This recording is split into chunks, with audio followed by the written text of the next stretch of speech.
दोस्तों नया साल शुरू हो चुका है। आज 6 दिन गुजर चुके हैं। आपको पता ही होगा कि हिंदू धर्म का एक महाकुंभ मेला शुरू होने वाला है।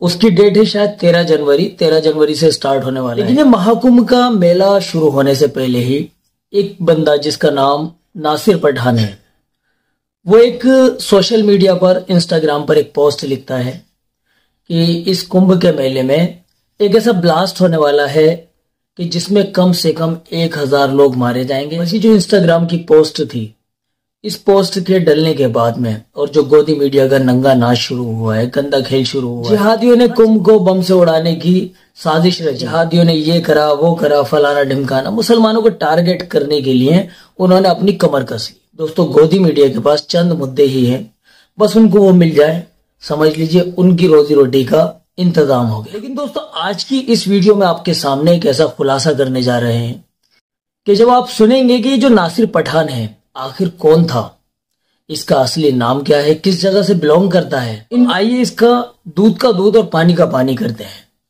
कि आखिर इसकी सच्चाई क्या है। उत्तर प्रदेश के प्रयागराज, जहां 13 जनवरी से महाकुंभ शुरू हो रहा है, जब करोड़ों हिंदू तैयारी कर रहे हैं कि वो महाकुंभ जाएंगे स्नान करने के लिए, उसी वक्त प्रयागराज पुलिस को धमकी मिलती है। धमकी मिलती है एक इंस्टाग्राम पोस्ट के जरिए। नाम लिखा होता है नासिर पठान। पोस्ट के जरिए धमकी दी जाती है, कुंभ में बम से उड़ा दिया जाएगा कुंभ को और 1000 लोगों की इसमें मौत होगी। एग्जैक्ट वर्ड लिखे होते हैं, will be doom to death इंशाअल्लाह, Kumbh Mela is going on, look at us, at least 1000 people will be killed, such a blast will happen, Allah is great.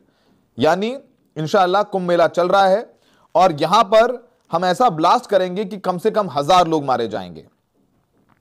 Allah is great, अल्लाह महान है। ये इंस्टाग्राम पोस्ट के जरिए प्रयागराज पुलिस को धमकी दी जाती है और इंस्टाग्राम पोस्ट किया जाता है नासिर पठान नाम से। आईडी है नासर_कट्टर_मियां। और इतना ही नहीं, इस इंस्टाग्राम अकाउंट से कुछ लोग चैट भी करते हैं।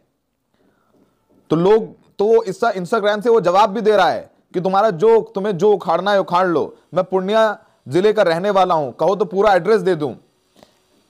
और जिसने ये धमकी दी उसके बाद खबर आ गई, मीडिया चैनल्स पर खबर शुरू हो गई कि कुंभ में आतंकी हमला हो सकता है, 1000 लोग मर सकते हैं, धमकी दी गई।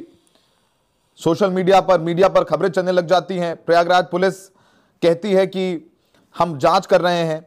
फिर शुरू होती है जांच शुरू होती है और जब जांच में एक टीम पता करती है कि इंस्टाग्राम कहां से बनाया गया है, ये इंस्टाग्राम जो पोस्ट है वो कहां से किया गया है, वो पता करती है पुलिस। तो पता चलता है कि ये इंस्टाग्राम अकाउंट बिहार के पूर्णिया जिले में बनाया जाता है और इसको बनाने वाला नासिर पठान नहीं है।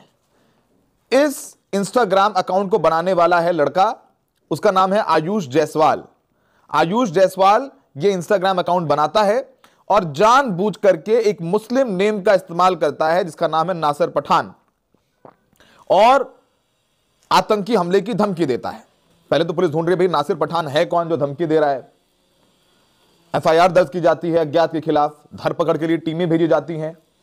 यूपी पुलिस की एटीएस, एंटी टेररिस्ट स्क्वाड भी काम में लग जाती है पता करने के लिए भाई कौन है जो धमकी दिया जा रहा है। एड्रेस ट्रेस किया जाता है और इंस्टाग्राम अकाउंट के जरिए एक एड्रेस पर पहुंचा जाता है। वो एड्रेस होता है भवानीपुर शहीदगंज, पूर्णिया जिले का। और वहां मिलते हैं आयुष जायसवाल, जो सिर्फ और सिर्फ 11वीं कक्षा में पढ़ते हैं। 11वीं कक्षा में पढ़ने वाले आयुष जायसवाल बहुत शातिर तरीके से इंस्टाग्राम अकाउंट बनाते हैं एक मुस्लिम नाम से, नासिर पठान नाम से, और फिर बकायदा लैंग्वेज देखिए, इंशाअल्लाह कुंभ चल रहा है, हम ऐसा बम ब्लास्ट करेंगे कि 1000 लोग मर जाएंगे। बड़े शातिर तरीके से, बहुत प्रोफेशनल तरीके से वो ये धमकी देता है। सिर्फ 11वीं कक्षा में पढ़ने वाला, इसकी उम्र 18 साल से भी कम है।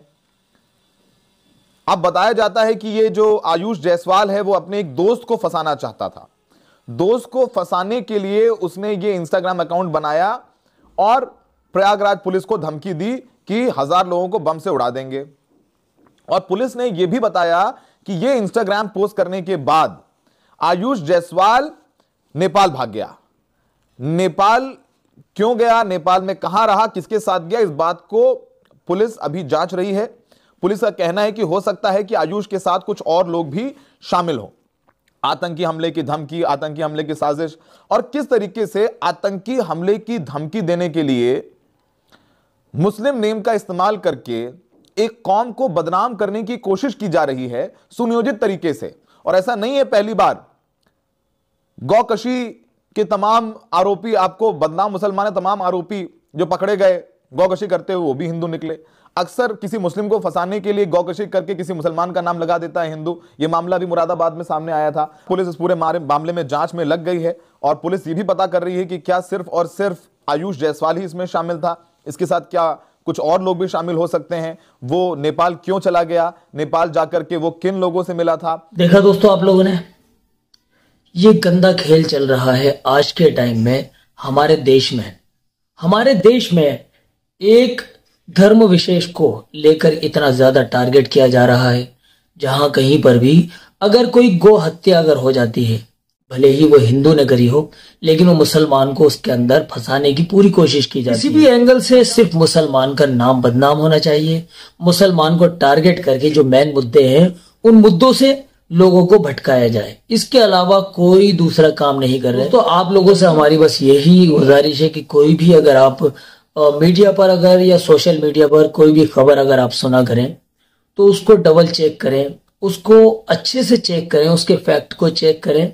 जब तक सही तरीके से किसी बात की तहकीक ना हो जाए तो लोगों के बीच में उस मुद्दे को बिल्कुल डिस्कशन ना करें, क्योंकि ऐसी झूठी अफवाहों को सुनने के बाद में लोगों के दिलों के अंदर नफरतें पैदा होती हैं। चलिए दोस्तों, आपसे मिलते हैं अगली किसी वीडियो के साथ में। अस्सलामु अलैकुम वरहमतुल्लाहि वबरकातुहू।